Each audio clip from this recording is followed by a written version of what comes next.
Key Murder at the Oakdale Club has 1 to 4 players racing for clues in order to learn who killed 3 guests of the Oakdale Golf Club.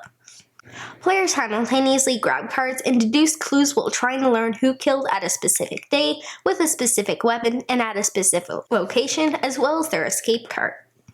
The games provided this in exchange for an honest review. Because this game is so similar to the first in the series, Sabotage at Lucky Llama Land, I'll just focus on what's new. I've added a link to my review of that game at the end of this video. Witness cards are now always worth 2 investigative points. Lab cards are still worth 4. The icons on the back identify which of the 5 categories each clue involves.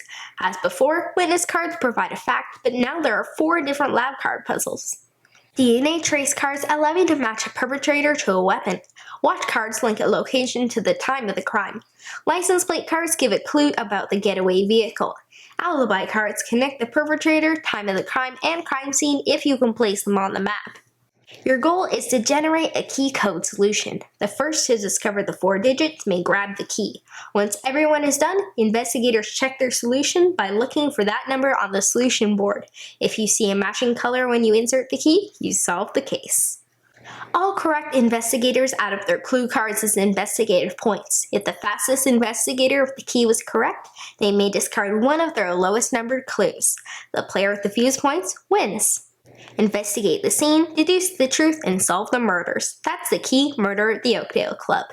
Our games of the Key Murder at the Oakdale Club, including Setup and Takedown, have been around 20 minutes. Once you know how to play the game length doesn't change very much, as most of the game is played simultaneously. A 6-year-old could understand the rules, but the need to be quick on your feet, plus the somewhat dark theme, means mature 8-year-old gamers are a better fit. How long before they're able to solve cases or even win depends on the kit.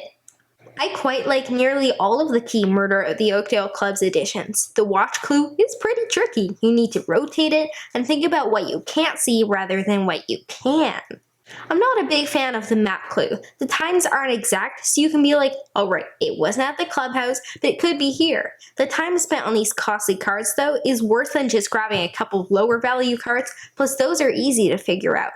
The getaway card means you need to have 4 digits in your key code. This adds a bit more challenge and adds to the replayability. How likely are you to remember the code a month or so later? I should clarify that when we play, we don't say the correct code out loud afterwards. If you do, it's more likely that someone will remember things later. While I enjoy the challenge of having an extra digit to deduce, you're grabbing more cards, which makes this game rely a bit more on luck than Sabotage at Lucky Llama Land. Although this box focuses on murders, the name is probably the most violent thing. I mean, yes, there's the blood on the watch, but that's about it. It's otherwise no different than a superhero comic book. The Key Murder at Oakdale Club takes a lot of the good from Sabotage at Lucky Llama Land and changing things up so that it's similar yet different enough for both to be in your collection. I could see this being more popular with gaming groups than families with young kids, but if you have teen gamers in your house, yeah, this could be a perfect fit for a quick after-supper game. I prefer this over Sabotage at Lucky Llama Land. Well, that's very good, and it's perfect as an introduction to deduction games. The added challenge and trickier puzzle makes this my kind of game. Hopefully my video helped you decide if it's right for you.